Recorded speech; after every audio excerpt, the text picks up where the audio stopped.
Science का practice set बहुत ही बेहतरीन प्रैक्टिस सेट है।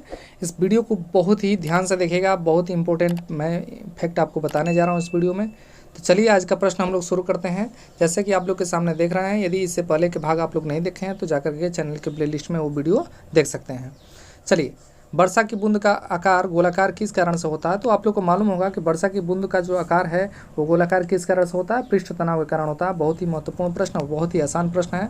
जैसा कि आप लोग को मालूम है, कोई भी जो लिक्विड होता है वो कम से कम जगह कवर करने का प्रयास करता है, और यह कम से कम क्षेत्रफल ग्रहण करने का जो प्रयास करता है, जिस गुण के कारण कोई भी जो लिक्विड होता है कम से कम जगह कवर करने का प्रयास करता है, घेरने का प्रयास करता है, उस गुण को हम बोलते हैं सरफेस टेंशन। उसी को बोला जाता है पृष्ठ तनाव। याद रखिएगा, पृष्ठ तनाव बोला जाता है उसको। तो पृष्ठ तनाव के कारण जो वर्षा की बूंद है वो गोलाकार हो जाती है। चलिए चलते हैं अगले क्वेश्चन पे। तो अगला क्वेश्चन है, आप लोग देख रहे हैं, एक द्रव की बूंद गोलीय आकार धारण कर लेती है। एकदम सेम टू सेम प्रश्न है, एक वहीं पृष्ठ तनाव के कारण ही होगा, यानी ऑप्शन नंबर ए हमारा राइट उत्तर होगा। चलिए चलते हैं अगले क्वेश्चन पे। तो अगला क्वेश्चन है कि निम्नलिखित में से रैखिक बल के संरक्षण के आधार पर कौन सा कार्य करता है? रॉकेट है, हेलीकॉप्टर है, जेट है और विमान है। याद रखिएगा, इसमें रॉकेट जो होता है वो संवेग संरक्षण के सिद्धांत पर कार्य करता है। रॉकेट के सिद्धांत पर कार्य करता है, संवेग संरक्षण के सिद्धांत पर कार्य करता है। लेकिन रैखिक बल के संरक्षण के आधार पर कार्य कौन करता है? जेट। याद रखिएगा, रैखिक बल संरक्षण के सिद्धांत पर जो कार्य करता है वो जेट करता है, और रॉकेट याद रखिएगा संवेग संरक्षण के सिद्धांत पर रॉकेट कार्य करता है। ठीक है, तो ऑप्शन नंबर हमारा जो सी होगा इसमें राइट उत्तर होगा। चलिए चलते हैं अगले क्वेश्चन पे। तो अगला क्वेश्चन है आपका कि लैंप की बत्ती में तेल किसके कारण ऊपर जाता है? ध्यान से समझिए, बहुत ही इंपॉर्टेंट प्रश्न और बहुत ही बेहतरीन आपको कंसेप्ट बताऊंगा। देखिए, कोई भी जो लिक्विड है, जैसे आप लोग दीपक उपक देखे होंगे जिसको हम दिया बोलते हैं, अगर से कोई इसमें कपड़ा उपड़ा जो बाती देखे हैं, लालटेन देखे हैं, तो लालटेन की जो बत्ती होती है उसमें जो लिक्विड होता है वह नीचे से ऊपर जाता है। तो किसके कारण जाता है? एक शब्द आप लोग पढ़े होंगे फिजिक्स में, केस नली। ध्यान से समझिएगा, केस नली क्या होती है? तो केस नली क्या होती है? तो एक बाल के समान जो महीन नलिका होती है जिसमें लिक्विड जो है नीचे से ऊपर की तरफ चढ़ता है, उस नलिका को हम बोलते हैं केस नली। याद रखिएगा, और केस नली के ये जो गुण है वो कहलाता है केशिकत्व। याद रखिएगा, केस नली के गुण क्या कहलाता है?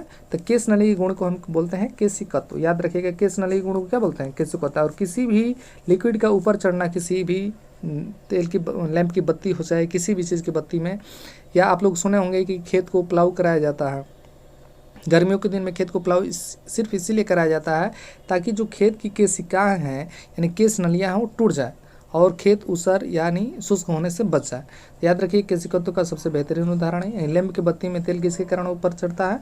तो केशिकीय घटना के कारण जो है तेल ऊपर चढ़ता है। चलिए चलते हैं अगले क्वेश्चन पे। तो अगला क्वेश्चन है हम लोग का, देखिए, पहिए में वाल्व बेयरिंग का कार्य है, यानी क्या? घर्षण को बढ़ाना, गतिज घर्षण को बेलन घर्षण में बदलना, स्थैतिज घर्षण को गतिज घर्षण में बदलना। देखिए, घर्षण होता क्या है?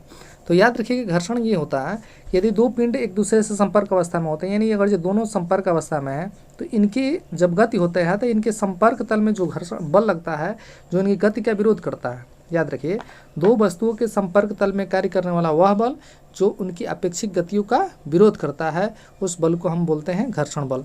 तो पहिए में वाल्व बेयरिंग का जो कार्य होता है वो होता है स्थैतिक घर्षण बल को गतिक घर्षण बल में बदलना। यहाँ गतिज भी कहा जाता है, इसको गतिक भी कहा जाता है, तो कन्फ्यूज होने का कोई ज़रूरत नहीं है।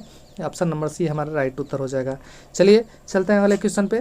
तो अगला क्वेश्चन क्या है कि दूध से क्रीम निकालने पर क्या होता है? दूध का घनत्व तो बढ़ता है, या दूध का घनत्व तो घटता है, या दूध का घनत्व में अपरिवर्तन होता है यानी कोई परिवर्तन नहीं होता, या उपयुक्त में से कोई नहीं। याद रखिएगा, राइट उत्तर हमारा होगा। कितने लड़के मारते हैं कि दूध का घनत्व तो घटता है, लेकिन याद रखिए इसका राइट उत्तर होगा दूध का घनत्व तो क्या होता है? बढ़ता है।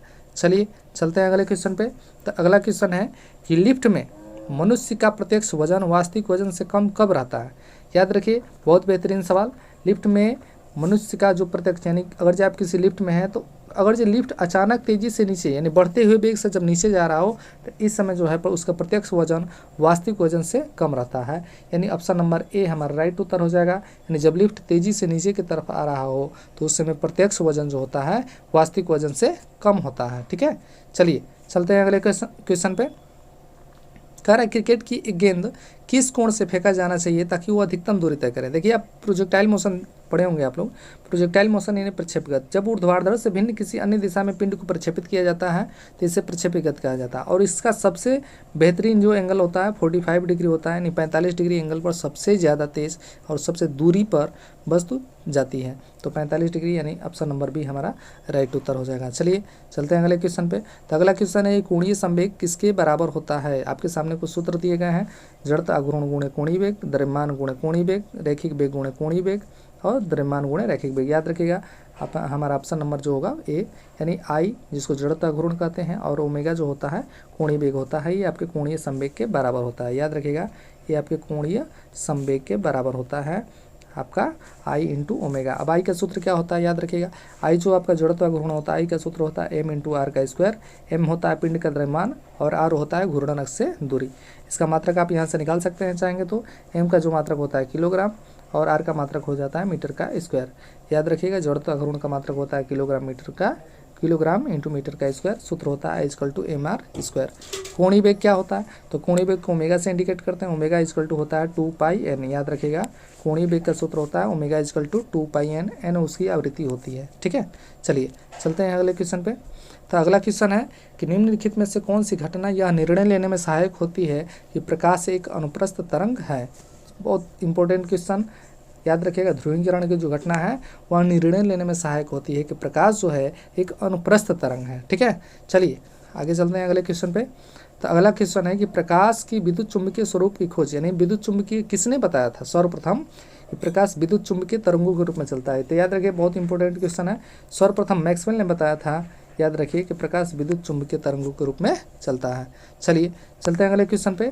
तो अगला क्वेश्चन है कि प्रकाश का वेग किस में अधिकतम होता है। तो प्रकाश वेग का वेग आप लोग को मालूम होगा कि प्रकाश का वेग सबसे अधिकतम किस में होता है, निर्वात में। याद रखिए प्रकाश का वेग किस में अधिकतम होता है, निर्वात में। निर्वात में प्रकाश की चाल कितनी होती है, 3 × 10⁸ मीटर प्रति सेकेंड। प्रकाश की चाल होती है 3 × 10⁸ मीटर प्रति सेकेंड। चलिए तो इस वीडियो में इतना ही, मिलते हैं अगले वीडियो में।